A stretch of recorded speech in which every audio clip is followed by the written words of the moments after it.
একটুখানি নাড়িয়ে নিলাম এটাকে। এবার এর মধ্যে যোগ করব কিছুটা KMnO4।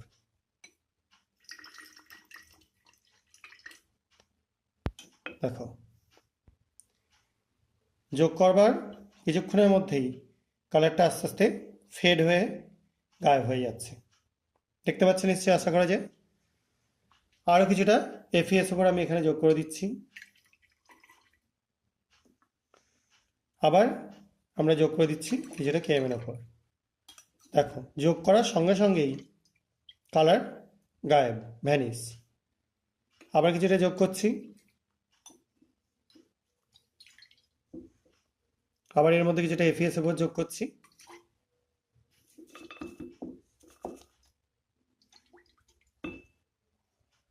কালার ফেড হয়ে যাচ্ছে। দেখো, কালার আস্তে আস্তে ভ্যানিশ হয়ে যাচ্ছে। তো ব্যাপারটা কেন এরকম ঘটছে সেটা নিয়ে এবার একটু ডিসকাস করে দিই। এখানে তোমরা যেটা দেখতে পাচ্ছ সেটা একটা রেডক্স রিয়াকশন, অর্থাৎ জারণ বিজারণ